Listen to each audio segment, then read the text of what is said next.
Ah, já tá entrando? Já está ao vivo já.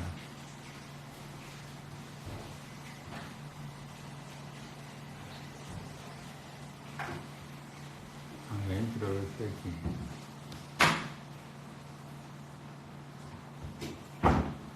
Esperando aqui mais um pouquinho. Doutora Bruna aparecer.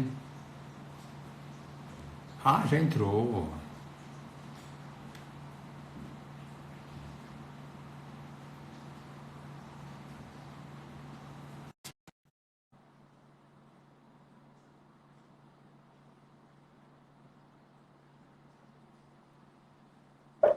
Doutora Ei, Raul, boa que noite. alegria!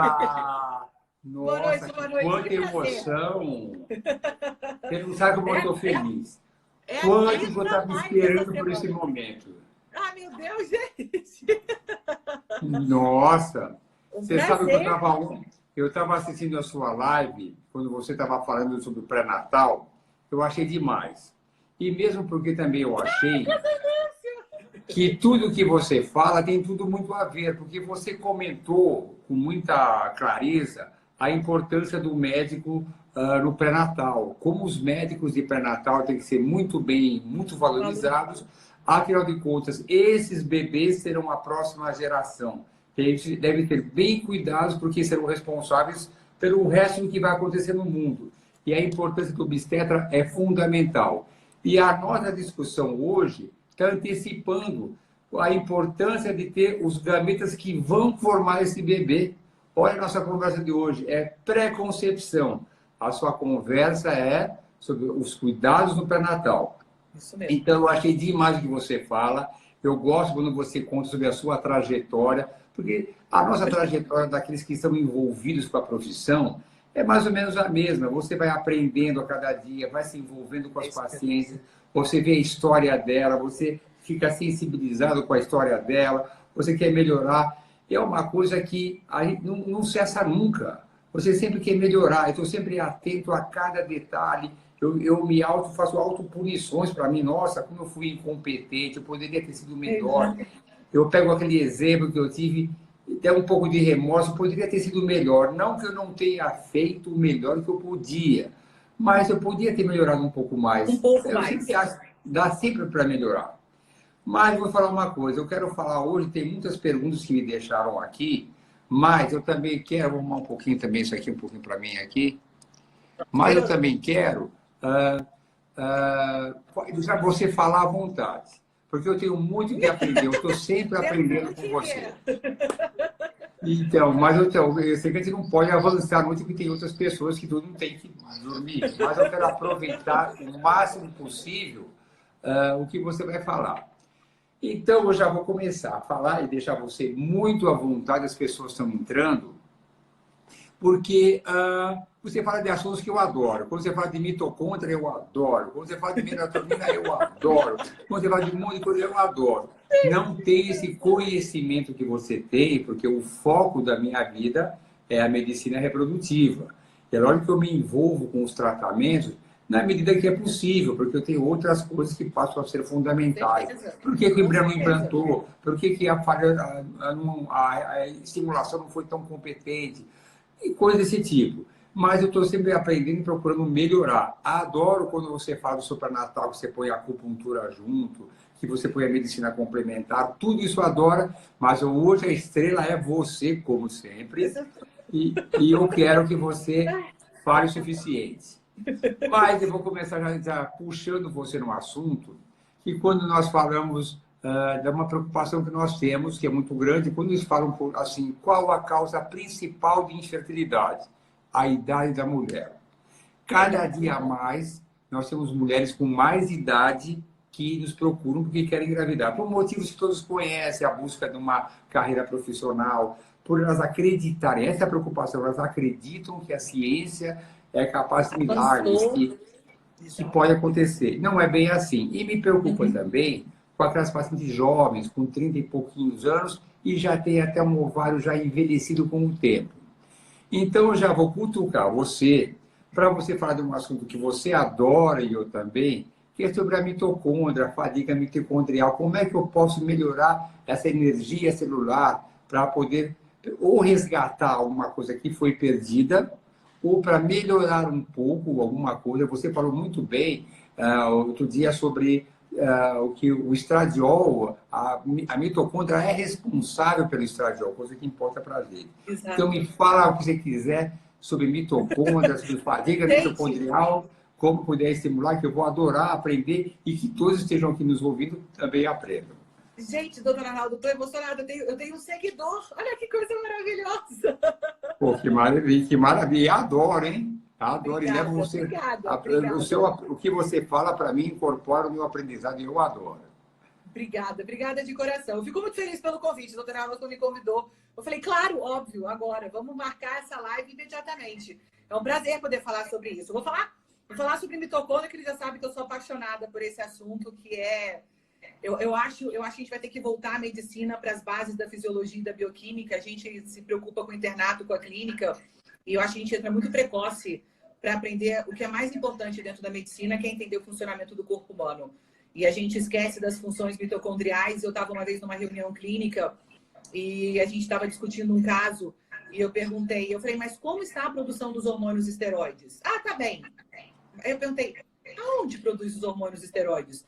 Porque as pessoas não sabem mais. A gente não sabe aonde são produzidos os hormônios esteroides. E, na verdade, os hormônios são produzidos na mitocôndria e a partir do colesterol, inclusive. Então, a gente começa a perceber que são coisas que são básicas e que a gente não está obedecendo o básico. A gente está querendo andar 10 casas para frente, mas não lembra de cuidar daquilo que é o essencial, que é a fisiologia bioquímica. E aí, voltando para a fisiologia bioquímica, eu vou responder a respeito da mitocôndria. A mitocôndria é uma estrutura celular, para quem está aqui com a gente não é profissional dessa área. A mitocôndria é uma estrutura celular que é herdada ao longo da nossa evolução. Acredita-se que ela era uma bactéria e, em algum momento, a nossa fisiologia acreditou que era a junção do útil ao agradável. Peraí, ela entra aqui, eu consigo aproveitar esse mecanismo que ela tem, eu produzo uma série de coisas a partir dela, e essa célula se nutria. Então, foi uma simbiose que acabou dando certo. Nós somos o que somos hoje com essas mitocôndrias dentro da gente. E a mitocôndria é uma organela celular, ela está dentro da célula e ela é responsável pela produção dos hormônios esteroides. E aí a gente vai voltar mais um pouquinho para lembrar que as mulheres nascem com seus óvulos. Nós nascemos com todos os óvulos, a gente não produz os óvulos, não é verdade? E aí a gente tem que cuidar desses óvulos ao longo da nossa vida. Eu não posso simplesmente chegar aos 35 anos e querer produzir óvulos. Eu não produzo. Aos 35 anos eu estou liberando os óvulos que eu tinha e que foram selecionados para serem liberados aos 35 anos. E o nosso estilo de vida vai determinar se esses óvulos terão uma qualidade melhor ou pior. As mitocôndrias são responsáveis, de certa forma, por conta disso. As medidas que os óvulos vão envelhecendo, eu sei que essa capacidade mitocondrial, que são essas organelas, produzem de uma forma menos eficiente os hormônios que são necessários para a ovulação, para a proliferação celular. E aí a gente começa a ter complicações, a gente começa a perceber mulheres que não conseguem ovular de maneira adequada, mulheres que não conseguem produzir estrogênio de maneira adequada, não conseguem fazer a multiplicação celular, endométrios que ficam atróficos. A gente começa a entender a interligação de todas essas estruturas celulares e a deficiência da produção dessas estruturas celulares do ponto macro. E aí a gente começa a entender que a mitocôndria é o foco. Tanto é, doutor Arnaldo, que já tem vários tratamentos que falam a respeito de transfusão e transplante mitocondrial.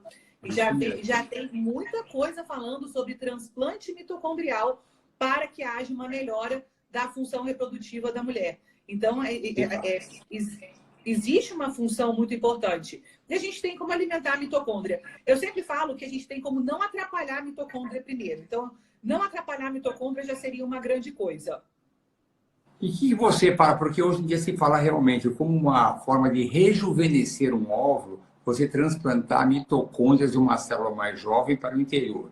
Mas uma coisa que eu gosto muito, e eu gostaria de saber, eu tenho feito algumas coisas para melhorar a função mitocondrial, coenzima, biquinol. O que você gosta de fazer com esse objetivo, para melhorar a função mitocondrial? O que você gosta? Eu vou dizer o que a gente vai. Eu vou dizer o que eu gosto primeiro de não fazer. O que atrapalha a função mitocondrial? Tabagismo, sedentarismo, obesidade e disruptores endócrinos, como bisfenol A, como pesticidas, como fitalatos, como glifosato. Então, a primeira coisa que a gente tem que pensar é o que eu posso fazer para não atrapalhar. Porque se eu não atrapalho, a gente tem que pensar, doutora Arnaldo, que a nossa função primordial, eu sempre falo isso no consultório, a nossa função primordial é reproduzir. Se o corpo não reproduz, é que ele está entendendo que tem alguma coisa muito errada que não é para aquilo acontecer naquela hora. E o que é isso? A gente vai tentar descobrir o máximo que puder. Mas não é, talvez a gente não consiga descobrir todas as questões, porque é uma história, uma linha do tempo, até aquele momento que a mulher chega no nosso consultório para pedir ajuda. Então, eu sempre falo, o que aconteceu ao longo desse período? O que aconteceu ao longo da sua vida? Onde você morava, o que você comia, seu nível de estresse, se você dorme, como é que funciona? Então, para entender como é que funciona o dia a dia dessa mulher, para entender como funciona a mitocôndria para ela. Porque aí a gente vai começar a pensar, então, peraí, eu consigo trabalhar, se for um disruptor endócrino, a gente tem que tirar a base desse disruptor endócrino. Se essa mulher, por exemplo, trabalha em zona rural, ela vai ter que se ausentar desse trabalho, porque provavelmente ela está tendo uma intoxicação. Se essa mulher é tabagista, ela tem que parar de fumar, porque não adianta a gente suplementar com os melhores suplementos do mundo se eu não tiro a fonte daquilo que tá contaminando a função mitocondrial. Se ela é obesa, ela vai ter que perder peso. E qualquer perda de peso já está valendo. É impressionante como o corpo responde bem à perda de peso. E se ela tem resistência à insulina, a gente tem que começar a trabalhar dessa forma também, mudando a dieta dela. Quando isso acontece, aí eu começo a suplementação. Porque eu acredito na suplementação como uma forma fantástica para a gente poder trabalhar o corpo humano. Mas não adianta eu ficar enxugando gelo. Eu posso botar coenzima Q10 em 200 miligramas para essa paciente, se ela não resolver o problema dela, que é a causa para ela precisar coenzima Q10. Então, a primeira coisa que eu sempre foco é o que pode estar na vida dela, naquele estilo de vida, na rotina dela, atrapalhando a função mitocondrial. Quando eu resolvo isso, aí eu gosto de usar um monte de coisa. Eu sou uma... A mitocôndria, ela precisa de quase tudo que a gente... A mitocôndria, ela suga muitas coisas. Ela precisa de cofatores, ela precisa estar nutrida para funcionar bem. Complexo B é fundamental para a função mitocondrial. A gente precisa dos cofatores do complexo B, o folato, cobalamina, então vitamina B9, vitamina B12, vitamina B3 é muito importante. Enfim, a mitocôndria precisa praticamente de todas as vitaminas do complexo B. Gosto muito de carnitina, eu acho que carnitina é fundamental. Gosto muito de coenzima Q10 e o biquinol, e aí a gente, enfim, depende muito do perfil da paciente para escolher entre um e outro. Gosto de magnésio. O magnésio é fundamental para a função mitocondrial também. A forma de apresentação do magnésio aí vai variar também de acordo com o que eu quero. Enfim, se tem outras coisas associadas. Magnésio, coenzima Q10, L-carnitina. D-ribose eu costumo usar muito para os pacientes. D-ribose é um excelente, enfim, é um excelente cofator também para a utilização, principalmente para a produção de energia, para a produção de ATP. E aí eu falo umas coisas que são importantes, porque eu posso dar tudo isso, mas a mitocôndria precisa de colesterol. E a gente não está comendo gordura, porque está todo mundo com medo de gordura. Então a gente encontra... E não é incomum, né, doutora Arnaldo, a gente encontrar no consultório pacientes com colesterol de 130 querendo engravidar. Não. E aí a gente não consegue, porque eu não consigo produzir hormônios esteroides e eu não consigo produzir estrogênio nem progesterona. Não é uma deficiência de estrogênio e progesterona. Às vezes é uma deficiência de colesterol. Então eu gosto muito de alimentar a mitocôndria também, pensando no colesterol, porque sem ele não adianta. Eu falo tudo isso porque grande parte das pacientes que devem estar agora nos ouvindo, muitas delas são minhas também, e é a preocupação que a gente tem em procurar melhorar a função ovulatória, porque é muito frustrante. Essas pacientes que nos procuram, vamos dizer que a maioria são pacientes que têm a sua frustração, porque elas queriam ter filhos e acreditavam que normalmente desde a adolescência, aos 12 anos, planejavam uma família, até com o nome de crianças planejadas. Eu tenho 3 filhas e sempre ouvi essa conversa. Chega no caso, de filhos querem viajar, passear, e quando chega aquele momento de ter filhos, elas não conseguem, os anos passam e aí os ovos já estão mais envelhecidos. Então, nós temos algumas estratégias, e uma delas que eu acho bastante interessante e muito importante é tentar reativar as mitocôndrias com o objetivo de melhorar a qualidade ovular. E você acha que essa parte mitocondrial também tem importância no espermatozoide, então, tem? Muita, muita. O espermatozoide gasta uma energia absurda na mobilidade dele. Para ter uma boa mobilidade do espermatozoide, a gente tem que lembrar que o espermatozoide ele é um conjunto de praticamente, simplificando, 3 estruturas. Então, eu tenho uma cabeça, um pescoço e uma cauda, simplificando para vocês entenderem, tá? O importante é que vocês que estão assistindo a gente entendam essa questão. E aí, para ele ter a mobilidade da cauda, ele precisa produzir uma grande quantidade de uma molécula de energia que se chama adenosina trifosfato, que a gente lembra lá da aula de biologia, que abreviava como ATP. Para isso, quem vai produzir é a mitocôndria. Então, a mitocôndria do espermatozoide tem que estar altamente nutrida para que haja mobilidade. A gente tem que lembrar que o espermatozoide ele é ejaculado, ele tem que sobreviver e passar e encontrar, já começa a mobilidade, a entrada do orifício externo do colo do útero, atravessar o colo, chegar no orifício interno, atravessar o endométrio, atravessar 2/3 da trompa para encontrar o óvulo no terço externo da trompa. Então, é uma caminhada significativa. Por isso que os homens ejaculam 30 milhões e um é o escolhido, né? Não é fácil. E aí, nessa parte da parte masculina, o zinco ele ajuda como? Zinco, pronto. E bem lembrado, muito bem lembrado. Já esqueci. Eu tenho um PowerPoint que eu montei aqui na frente da doutora Arnaldo, porque eu falei, gente, eu não posso esquecer de jeito nenhum. Tem um computador aqui. Zinco é um dos minerais mais importantes para a fertilidade. Fantástico, excelente, muito boa lembrança. Adoro zinco. A gente esquece uma coisa. Quer ver uma cultura popular que todo mundo sabe? Ostra é afrodisíaco. Todo mundo fala. Comer ostra é afrodisíaco. Frutos do mar, crustáceos são afrodisíacos, não é? Pelo alto teor de zinco da ostra. A ostra é o alimento que mais tem zinco. Então, comer ostra é afrodisíaco porque ajuda na fertilidade. Muito legal. Bom, então estamos nessa parte agora da parte ovular. O que eu quero aproveitar você o máximo possível, mas eu quero dividir em setores para que a gente possa dividir. Então, falamos do envelhecimento ovular, como podemos melhorar os espermatozoides, e no decorrer da nossa discussão, você lembrar de mais alguma coisa, porque as coisas vão se entrelaçando também. Mas vamos falar de alguma coisa que é fundamental, que é a endometriose, que nós sabemos que é uma doença inflamatória, que compromete principalmente a pelvis, embora tenhamos focos de endometriose em outros lugares do organismo, até no pulmão, coração e outros lugares, no aparelho abdominal, mas o comprometimento maior é na pelvis. E a endometriose gera 2 problemas importantes. É a dor incapacitante, que a pessoa tem uma qualidade de vida prejudicada, que é algo importante, que tem pessoas que têm uma qualidade de vida muito complicada, restrita, não conseguem trabalhar, jovens não conseguem namorar, não conseguem ter uma vida sexual boa, porque tem muita dor, que isso prejudica o seu relacionamento afetivo no casamento, e deve levar à infertilidade. E é uma doença inflamatória.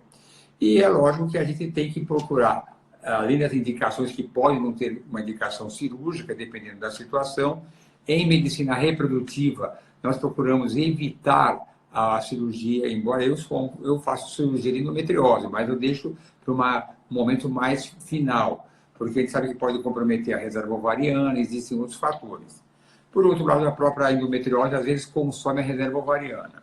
Quando você tem alguém com uma dor importante, como é que você consegue colaborar para minimizar o efeito inflamatório, outra vez de uma alimentação anti-inflamatória, que tem coisas que eles já sabem de ouvir, porque eu sou atento a essa parte alimentar, não querendo concorrer com o nutricionista ou nutrólogo, mas faz parte da nossa vida querer melhorar o atendimento. Todo mundo conhece sobre alimentação, a gente come todos os dias, ninguém é dono desse conhecimento. Esse conhecimento ele existe para todo mundo, não existe isso, gente. Eu mesmo faço as minhas restrições, eu me faço uma. E, nossa, se eu soubesse as coisas que eu tomo para mim mesmo, você ia ficar horrorizado. Mas eu chamo dos meus venenos, né?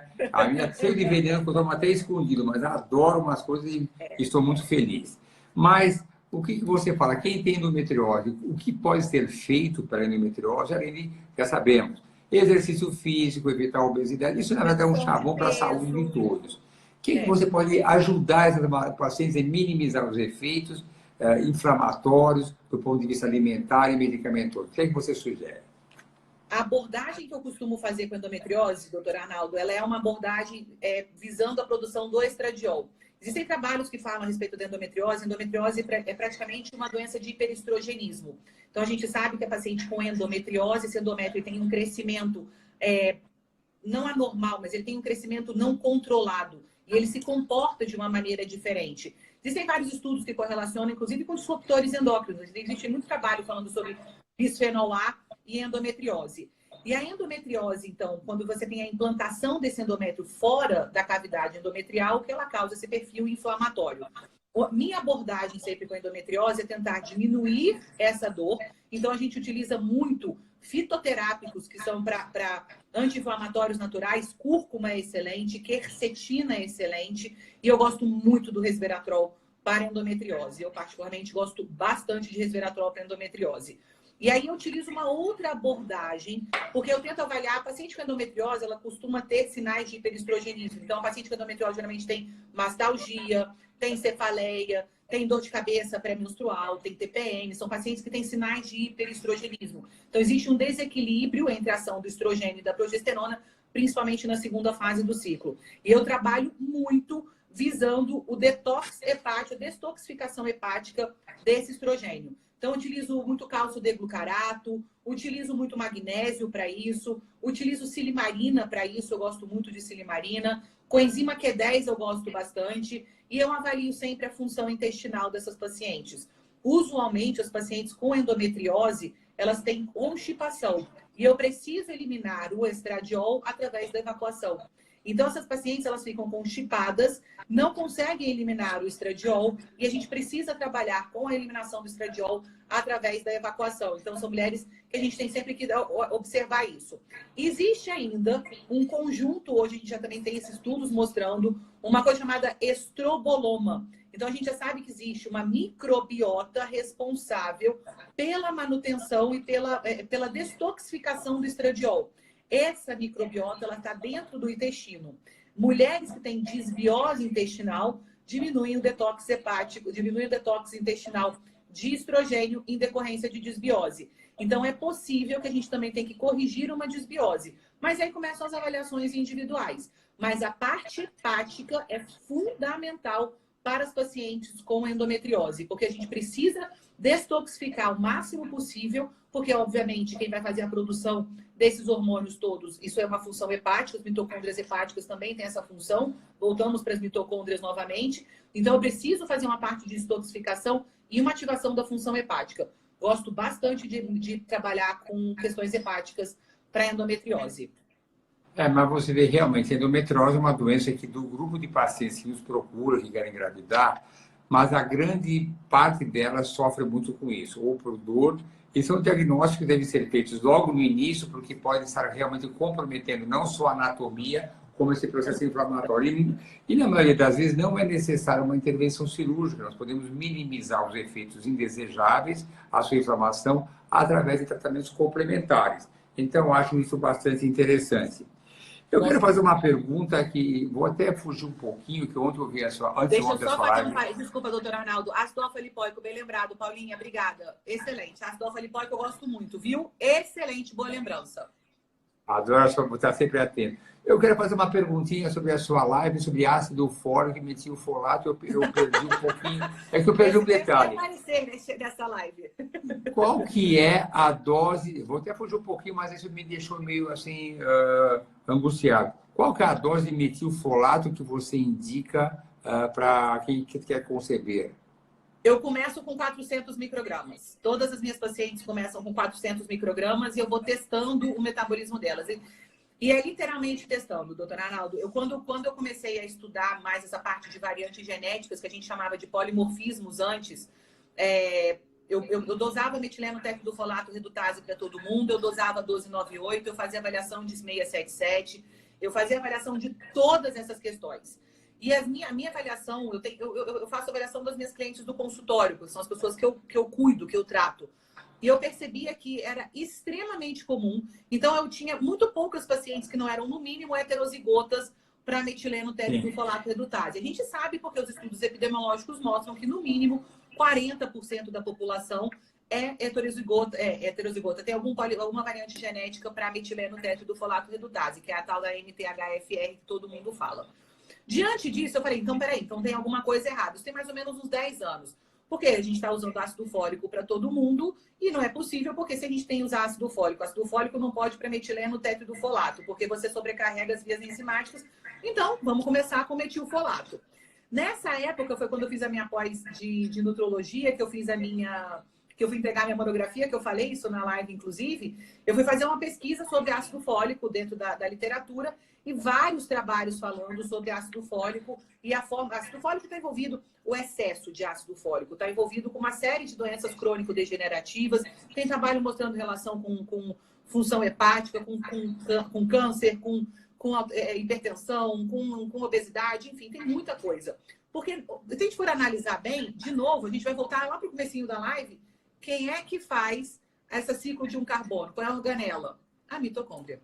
Então, quem vai fazer todo esse metabolismo é a mitocôndria. Então, a hora que a mitocôndria não consegue trabalhar, o resto todo que vem depois não consegue trabalhar também. Então, é importante a gente pensar aonde está o metilfolato, para que serve o metilfolato, é a organela que vai fazer, onde é que está acontecendo esse ciclo de um carbono. E isso acontece dentro da mitocôndria. Então, eu comecei a pensar a respeito disso e eu falei, não, tem alguma coisa muito errada. Quando eu comecei a estudar ácido fólico, me chamou muita atenção que vários países não têm suplementação obrigatória de ácido fólico, principalmente países europeus. Países nórdicos e europeus não têm suplementação obrigatória de ácido fólico. E nós temos suplementação, os Estados Unidos têm suplementação, mas eles têm, os dados que saem, principalmente dados americanos, são dados que mostram que não deveríamos fazer essa suplementação obrigatória, porque, obviamente, se 40% da população, pelo menos, tem essa mutação da metileno, essa variante genética da metileno tetridofolato redutase, então a gente estaria prejudicando o metabolismo dessas pessoas. Em decorrência disso, a gente quer chegar numa dose. Qual é a dose? Onde é que eu vou botar a dose? Como é que funciona? Eu tenho que lembrar que a metileno tetridofolato redutase, ela é uma das enzimas de um metabolismo extremamente complexo, que é esse metabolismo de um carbono, em que esse radical metil ele fica circulando entre várias reações enzimáticas e ele precisa de cofatores, e é por isso que é importante a vitamina B9 e a vitamina B12, que são os cofatores para que haja essa função. Quando a gente começa a avaliar isso, eu percebo que a metileno tetridofolato ela é responsável por uma parte só. Eu tenho outras enzimas que são tão importantes quanto. Então, a gente tem que começar a avaliar o conjunto e não somente a enzima. Porque se eu sei que 40% da população tem, a gente tem que usar metilfolato. E, na verdade, a gente deveria usar, era nem usar nenhum nem outro. O que a gente deveria fazer era comer a folha verde crua. Então, o que a gente devia estar fazendo era comendo folha verde crua. Com isso, a gente quer saber a dose. Então, volta para a dose. Qual é a dose? A dose que foi estipulada de ácido fólico, não de metilfolato, foi 400 microgramas. Porque naquela época, quando foi estipulado, os trabalhos mostravam que essa dose, em trabalhos experimentais, era capaz de melhorar a replicação celular. Então, é a dose que eu utilizo. Porém, eu faço avaliação principalmente de homocisteína nas minhas pacientes. As minhas pacientes em consultório, eu sei que a dose de metilfolato é adequada quando essa homocisteína está entre 4 e 6. Aí varia. Eu tenho paciente que usa 200 microgramas, eu tenho paciente que usa 800 microgramas. E se o senhor me perguntar, eu tenho psiquiatras em Brasília, porque a gente conversa muito sobre ciclo de um carbono, eu tenho grupos enfim, que a gente discute muito a respeito, que o metilfolato ele tem uma importância para a gestação muito grande, mas, como eu disse, ele tem interferência na função mitocondrial. Então, ele tem interferência para a função do cérebro, para a função do coração, para a função do intestino, para a função do pâncreas, para a função do fígado, funciona para absolutamente tudo. Do alfinete ao foguete, metilfolato ele é importante. E tem muitos trabalhos mostrando o efeito do metilfolato em pacientes com depressão, em doses altas de metilfolato. Tem paciente usando 5 miligramas, 10 miligramas de metilfolato em alguns casos. Pode Não ajudar. é a minha experiência na gestação. A minha experiência na gestação são doses muito menores e eu controlo pela homocisteína, que é o nosso melhor parâmetro para saber se esse ciclo de um carbono está funcionando bem. Realmente, tudo isso são desafios que nós temos aqui. E aqui no IPJ, o nosso desafio não é só conseguir que as mulheres engravidem, que é a nossa meta fundamental, e depois nós damos continuidade também. E toda essa preparação que nós fazemos é uma preparação para que a pessoa conceba e tenha uma gestação saudável e um bebê saudável também. Já como eu vejo que o tempo aqui passa tão rápido aqui, eu tenho que já pular de alguns assuntos. Então, aí tem algumas perguntinhas. Eu quero falar um pouquinho de ovário policístico também. Não, eu quero fazer ovário policístico, porque aqui, como se disse, a estrela aqui é você. Você falou sobre o biquinol com enzima Q10, e você, conforme a paciente, escolhe um ou outro. Qual o critério? Porque o biquinol é metabolizado e vai para a coenzima Q10 depois. Você tem critério de escolher um ou outro? Eu acho que a coenzima Q10 dá muito mais taquicardia do que o biquinol. Então, eu tenho pacientes que são muito sensíveis à coenzima Q10. E aí, doses acima, geralmente doses acima de 100 miligramas, a paciente não tolera bem a coenzima Q10. E aí, eu prefiro usar o biquinol. Então, é muito mais do ponto de vista clínico do que propriamente... Aliás, laboratorial, a gente não consegue fazer essa avaliação laboratorial. Então, é uma questão química. Eu tenho pacientes que têm taquicardia, porque o músculo cardíaco tem muita mitocôndria, porque eu preciso de muita energia para fazer a contração do coração o tempo inteiro. Então, eu preciso que essa paciente se adapte bem. Geralmente, são pacientes que são desnutridas de várias outras coisas, principalmente de complexo B, porque a coenzima Q10 é extremamente dependente do complexo B. Então, geralmente, é um paciente que tem outras desnutrições. Mas eu faço muita avaliação química. Tem paciente que se incomoda com a taquicardia da coenzima Q10. Eu te falar quanto que eu uso de coenzima Q10, você vai ficar assustado. Mas não sou eu, trabalhos de medicina reprodutiva sugerem até 500, 600 miligramas de coenzima Q10. Eu tenho uma boa experiência. Eu não tenho muitos problemas, não. Tem um serviço até 1000, com meia dose, e eu, particularmente, tomo 600 miligramas e estou muito feliz e, olha, contentíssimo. Mas eu sei que a dose preconizada, essa que você falou, 100 miligramas, não mais do que isso, no máximo 200. Sensacional. E o ovário policístico, hein? Além de toda aquela parte de resistência à insulina, que a gente já conhece, você pode acrescentar alguma coisa para essas pacientes que estão nos ouvindo aqui? Adoro inositol para essas pacientes. Eu acho que é um dos casos que a gente mais usa inositol. Eu gosto. Eu adoro inositol. E tem muitas coisas interessantes, doutora Arnaldo. Eu não sei se... Aí eu vou até perguntar aqui para o senhor também. Relação nio-inositol e dequiro-inositol para a suplementação das pacientes com síndrome de ovário policístico. Eu tenho lido muita coisa interessante que deve ter uma relação entre os dois, porque eu usualmente, o dequiro-inositol ele é um produto bem mais caro, ele é uma coisa um pouquinho diferente, ele é uma coisa mais elaborada. E aí eu usava muito o mio-inositol. E recentemente eu tenho lido trabalhos falando de proporção entre os dois, e que é muito mais interessante a gente diminuir um pouco a dose de inositol e manter uma proporção. E aí os trabalhos variam muito. Geralmente uma molécula aí de 5 para 1, 5 de inositol para 1 de dequiro. Eu estou experimentando essas coisas no consultório, porque não deixa de ser, os trabalhos mostram e a gente tem que aplicar para ver se dá certo realmente. Porque eu acho que a clínica ela é soberana. Eu uso muito a clínica. E você usa 2 gramas de inositol 2 vezes ao dia? Exato, sempre. Eu gosto de altas doses, inclusive. Inositol, para mim, só funciona com doses bem maiores. Eu não gosto de doses menores. Tá. Eu acho que não funciona. A linha é sempre bom. Mas não funciona. É sempre bom lembrar também dos cuidados do ovário policístico, de reduzir peso, atividade física. Sempre. O senhor falou para mim que não era nem para eu mencionar isso. Eu acho a paciente com ovário policístico, essa paciente com ovário policístico, ela tem que ser olhada com muito critério. E eu já vou extrapolar um pouco a questão de alimentação. Essa paciente com ovário policístico, ela tem um distúrbio metabólico. O ovário policístico, ele é, por princípio, uma alteração metabólica. Então, esta paciente, ela tem que ter atividade física regular, e não é 3 vezes por semana, é atividade física regular, todos os dias, pelo menos meia hora por dia, no mínimo 30 minutos, durante 5 dias, para fazer o mínimo do mínimo do mínimo. Mas é importante a atividade diária. Existem coisas interessantes falando da atividade diária durante o período da manhã, porque essas pacientes, elas ajustam o ciclo circadiano. Então, é importante que essa atividade seja, principalmente no ciclo da manhã, ela acorda e ajusta o ciclo circadiano para fazer atividade física de manhã.